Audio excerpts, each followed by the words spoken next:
आप देख रहे हैं लाइव टीवी 9, सच आप तक।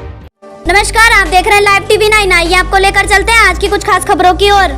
उत्तराखंड कांग्रेस सेवा दल के प्रदेश प्रवक्ता संजय चोपड़ा ने हरिद्वार में केंद्र सरकार से की अपील। उत्तराखंड कांग्रेस सेवा दल के प्रदेश प्रवक्ता संजय चोपड़ा ने हरिद्वार में केंद्र सरकार पर तंज कसते हुए अपील की है कि भारत सरकार को राहत आयोग का गठन करना था, जिसमें IAS रैंक के अधिकारियों को जिम्मेदारी देनी चाहिए थी। उन्होंने कहा कि आज किसी भी देश में ट्रैवल करना एक चुनौतीपूर्ण कार्य है। वहाँ चाहे आप घूमने के लिए जा रहे हो या किसी कार्य से दूसरे देश में, हर वक्त एक चुनौती का सामना करना पड़ता है। उन्होंने तंज कसते हुए कहा कि यूक्रेन में आज बच्चों के साथ अभद्र व्यवहार किया जा रहा है और देश के प्रधानमंत्री रैलियों में व्यस्त हैं। उन्होंने कहा कि पाकिस्तान जैसे छोटे देश ने अपने नागरिकों की सुरक्षा को लेकर व्यवस्थाएं की और हर संभव प्रयास करके अपने लोगों को सुरक्षित वापस लेकर आए हैं। उन्होंने अपील करते हुए कहा कि केंद्र सरकार को तत्काल प्रभाव से राहत आयोग का गठन कर सुरक्षा की दृष्टि से जो भी संसाधन है उन्हें जुटाकर रेस्क्यू कर अपने लोगों को सुरक्षित लाने का हर संभव प्रयास कर उन्हें वापस लाना चाहिए।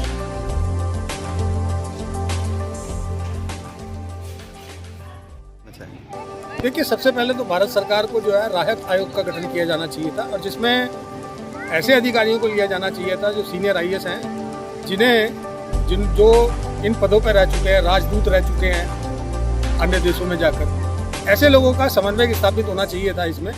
और दूसरी जो है सरकार की ओर से स्पेशल फ्लाइटें चलानी चाहिए थी। स्पेशल फ्लाइटें चलाकर जो आसपास के जो देश हैं जिनसे भारत के संबंध अच्छे हैं, वो देश जो हैं भारतीयों को शरणार्थी बनाएं, मतलब उनको शरण दें।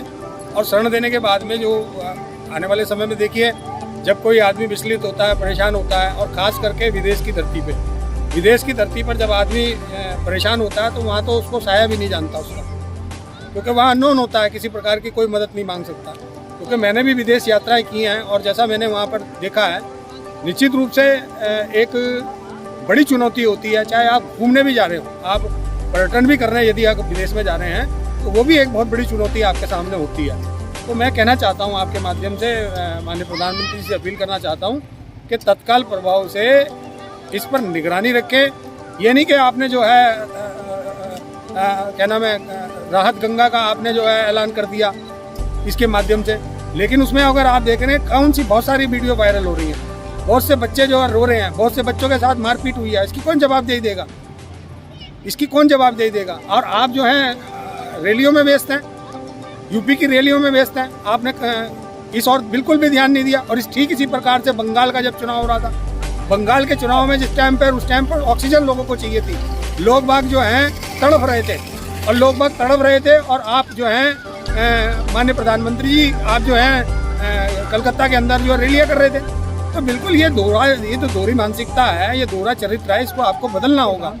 और सच्चे भारतीय के रूप में जो है, देखिए, अगर आप इतिहास को दोहराएंगे, रूस से हमेशा संबंध जो है इंडिया के हमेशा अच्छे रहे हैं। सोवियत संघ से यहाँ तक के जब स्वर्गीय श्रीमती इंदिरा गांधी जी जब देश की प्रधानमंत्री थी, बहुत से अनाज का आदान प्रदान हुआ, बहुत से बीजों का आदान प्रदान हुआ, कृषि क्षेत्र को बढ़ावा दिया गया। तो ये सब जो देन थी पूर्व के एक सच्चे नेताओं की थी, देशभक्ति के प्रति जिनका जज्बा था, ऐसे नेताओं की थी। तो मैं तो आपके माध्यम से इतना निवेदन करना चाहता हूँ कि तत्काल प्रभाव से राहत आयोग का गठन कर लिया जाना चाहिए था अब तक, और नहीं किया है तो कर लिया जाए। और जितना भी वहाँ पर हमारा हिंदुस्तानी है, हमारा भारतीय है, उसको तत्काल प्रभाव से उनकी मदद की जानी चाहिए। देखेंगे आप पड़ोसी राज्य